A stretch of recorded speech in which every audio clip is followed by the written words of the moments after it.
Que la paix et la grâce de Dieu soient avec vous tous, ô jeunes frères et sœurs, ô jeunes enfers. Luc 4 du verset 33 jusqu'à la fin. Elles ont commencé par grâce suivante. Amen. Père, nous te disons merci pour ta grâce et ta miséricorde. Merci Seigneur pour le moment de ta faveur. Nous te disons merci que ton nom seul, Jésus-Christ, soit élevé, alléluia, au siècle des siècles. Amen. Comme j'ai dit avant le président faire Luc 4 du verset 33 jusqu'à la fin, elles ont commencé par grâce suivante. Amen. Amen. Il se trouva dans la synagogue un homme qui avait un esprit de démon impur et qui s'écria d'une voix forte, « Ah, qu'y a-t-il entre nous et toi, Jésus de Nazareth? Tu es venu pour nous perdre. Je sais qui tu es, le Saint de Dieu. » Jésus le menaça, disant, « Tais-toi et sors de cet homme. » Et les démons le jeta au milieu de l'assemblée et sortit de lui sans lui faire aucun mal.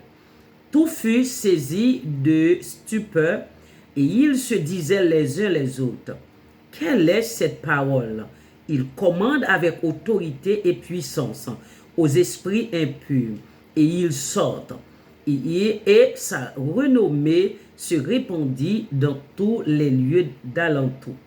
En sortant de la synagogue, il se rendit à la maison de Simon. La belle-mère de Simon avait une violente fièvre et il leur priait en sa faveur.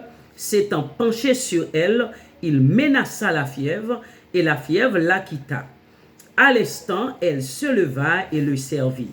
Après le coucher du soleil, tous ceux qui avaient des malades atteints de diverses maladies, les uns de lui amenèrent, il imposa les mains à chacun d'eux et il le guérit. Des démons aussi sortirent de beaucoup de personnes en criant et en disant, « Tu es le Fils de Dieu. » Mais il le menaçait et ne leur permettait pas de parler parce qu'ils savaient qu'il était le Christ. Dès que le jour parut, il sortit et alla dans un lieu désert. Une foule de gens se mit à sa recherche et arrivaient jusqu'à lui. Ils voulaient le retenir afin qu'il ne les quittait point.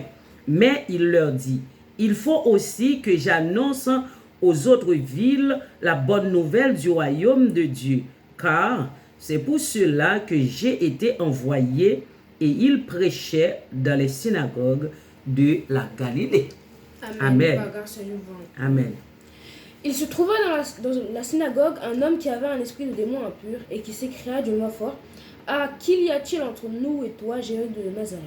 Tu es venu pour nous perdre. Je sais qui tu es, le Saint de Dieu. » Jésus le menaça, disant, « Tais-toi et sors de cet homme. » Et le démon le jeta au milieu de l'assemblée et sortit de lui sans lui faire de aucun mal. Tous furent saisis de stupeur et ils se disaient les uns aux autres, « Quelle est cette parole? Il commande avec autorité et puissance aux esprits impurs et ils sortent. » Et sa renommée se répandit dans tous les lieux d'alentour. En sortant de la synagogue, il se rendit à la maison de Simon. La belle-mère de Simon avait une violente fièvre et ils le prièrent en sa faveur. S'étant penché sur elle, il menaça la fièvre et la fièvre la quitta. À l'instant, elle se leva et les servit. Après le coucher du soleil, tous ceux qui avaient des malades atteints de diverses maladies les lui amenèrent, lui imposa les mains à chacun d'eux et les guérit. Des démons aussi sortirent de beaucoup de personnes en criant et en disant, « Tu es le Fils de Dieu. » Mais il les menaçait et ne leur permettait pas de parler parce qu'ils savaient qu'il était le Christ. Dès que le jour parut, il sortit et alla dans un lieu désert. Une foule de gens se mirent à sa recherche et arrivèrent jusqu'à lui. Ils voulaient le retenir afin qu'il ne les quitte point, mais il leur dit, « Il faut aussi que j'annonce aux autres villes la bonne nouvelle du royaume de Dieu. Car c'est pour cela que j'ai été envoyé. » Il prêchait dans les synagogues de la Galilée. Amen. Par grâce au Dieu. Amen. Amen. Quand on le fait à chaque fois, c'est toujours très important de méditer la parole de Dieu pour savoir ce que Dieu nous a dit et avoir la connaissance de Dieu. Amen.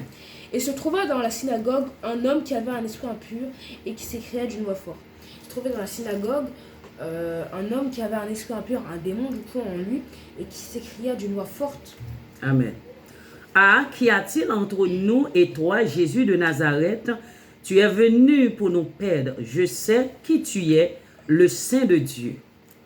Voilà. Du coup, il a crié, ah, qu'y a-t-il entre nous et toi, Jésus de Nazareth? Tu es venu pour nous perdre, je sais qui tu es. Le Saint-Esprit de Dieu. C'est-à-dire qu'il savait déjà qui il était. Il savait ce qui allait arriver s'il faisait une gaffe, quelque chose de mauvais.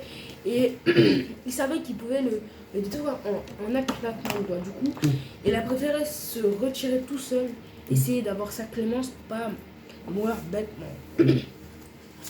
Jésus le menaça, disant, tais-toi et sors de cet homme. Et le démon le jeta au milieu de l'assemblée et sortit de lui sans lui faire aucun mal. Du coup, Jésus, il savait qu'il allait être démasqué. Du coup, il lui a dit, tais-toi, sors de cet homme.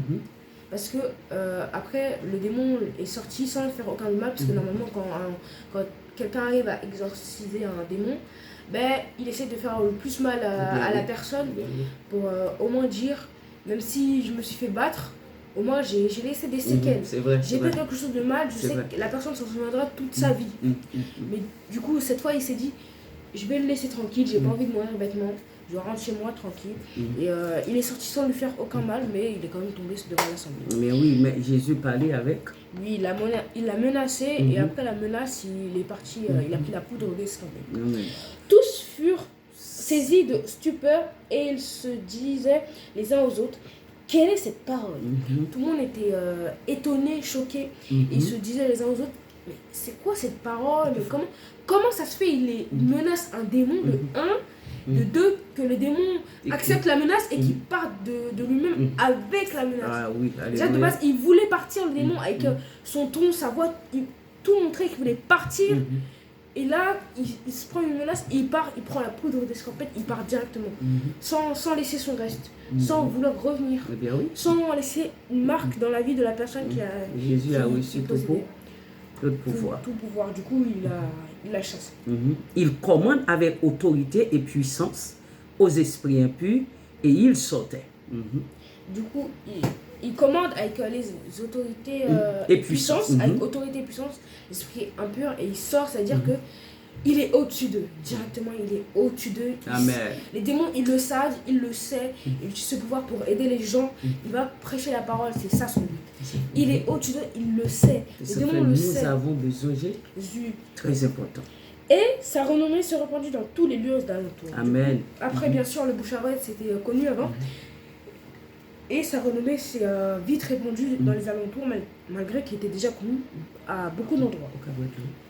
En sortant de la synagogue, il se rendit à la maison de Simon. La belle-mère de Simon avait une violente fièvre et ils le prièrent en sa faveur. Du coup, il se rendit chez Simon et sa belle-mère avait une forte fièvre. Ils l'ont prié pour qu'il l'aide avec sa fièvre. Ok. S'étant penché sur elle, il menaça la fièvre et la fièvre la quitta. À l'instant, elle se leva et les servir. Du coup, il est venu, il s'est penché sur elle, il l'a menacé. Tu comprends? Menacé littéralement une fièvre, une maladie, qui sont littéralement des atomes, des choses, des particules microscopiques. Il a menacé ça. Et c'est quand même parti, une forte fièvre. Une forte fièvre quand même. Eh bien oui. Une forte... Là, c'est pas une fièvre qui va passer en une semaine, 2 semaines. C'est pas ça. Une forte fièvre. C'est-à-dire qu'en plus, à l'époque, il n'y avait pas trop les médicaments, il n'y avait pas les médecins et tout. C'est-à-dire que tu prenais une seule fièvre, il y a des chances que tu mourrais. Alors, une forte fièvre, mais c'est encore pire. C'est-à-dire qu'il menace un truc qui est capable de décimer des centaines d'hommes. À lui tout seul, même pas. Des milliers d'hommes à lui tout seul. Jésus, il a menacé, c'est ça. Il est tout puissant. Après le coucher du soleil, tous ceux qui avaient des malades atteints de diverses maladies, et les lui amenaient, il imposa les mains à chacun d'eux, et il les guérit. Du coup, après, elle s'est levée, elle les a servis, mais après, il est parti, bien sûr. Et au coucher du soleil, il y a toutes ces personnes qui étaient remplies de maladies, tous les proches des personnes qui étaient remplies de maladies. Ils ont apporté à Jésus, et du coup, il leur a tendu la main pour les aider. Et il lui imposa les mains à chacun d'eux et les guérit.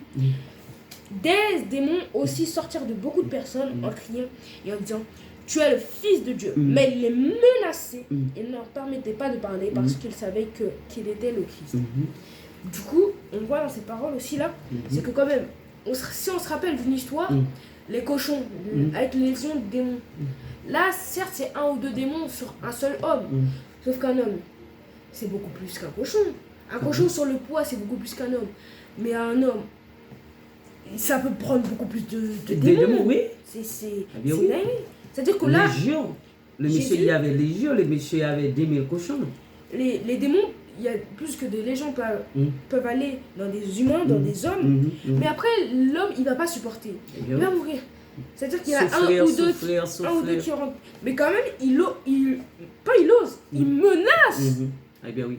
C'est pas, il a pas le droit, ou il fait ça, pardon. Il menace. A tout pouvoir, Jésus-Christ a tout pouvoir. C'est pas son problème, il menace. Oui, commandez le nom de Jésus. Ils partent de leur propre guet, parce qu'ils savent si ils révèlent son identité, ben, on sait pas trop ce qui va se passer, ça a changé le cours de l'histoire. Et comme c'est Dieu qui l'a écrit, ça peut pas changer. Non. Ça peut pas changer. Du coup, dès que le jour parut, il sortit et alla dans un lieu désert. Une foule de gens se mit à sa recherche et arrivèrent jusqu'à lui. Ils voulaient le retenir afin qu'il ne les quittait point. Du coup, dès que le jour est venu, il est sorti et allé dans un lieu désert. Une foule l'attendait, il voulait le faire revenir, le garder.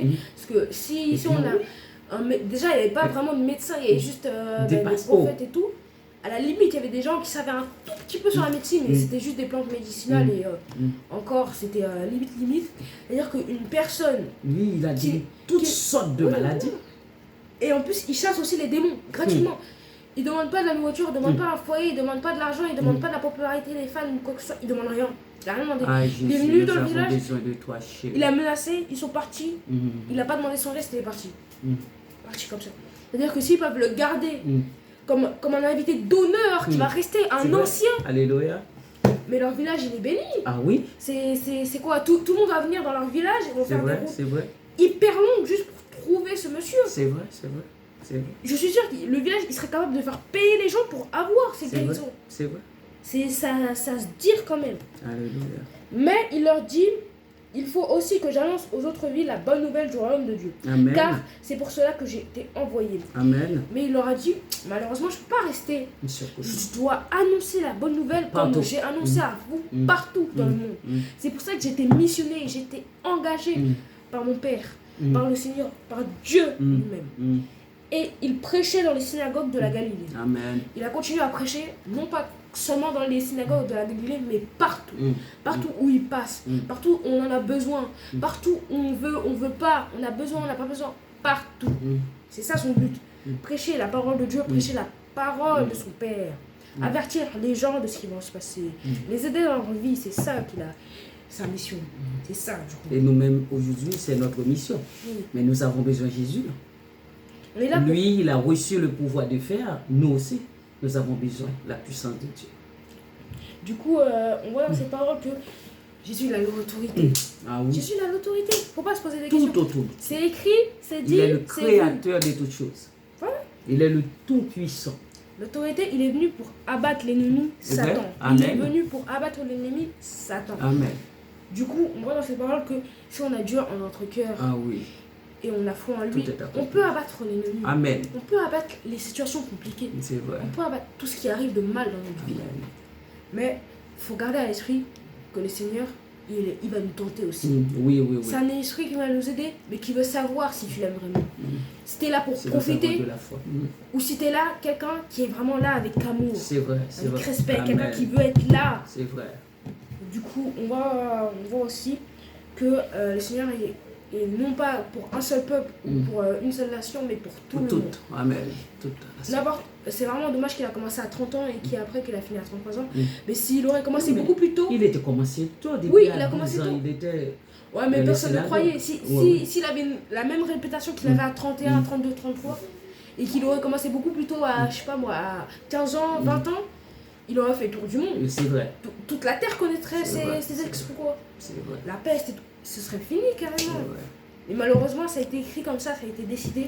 On ne peut rien y faire. On remercie le Seigneur pour ses paroles et pour la bonté qu'il nous a donnée aujourd'hui. Après, pour la fin, nous disons le Seigneur merci pour sa parole et c'est la raison pour laquelle nous devons rester au pied de Jésus, rester dans la parole tous les jours parce que nous avons besoin de Jésus. Nous n'avons pas de Jésus. Jésus, quand il était sur la terre, il faisait des miracles. Mais sinon, nous, on pourrait faire des miracles, on pourrait menacer Satan. Oui, bien oui.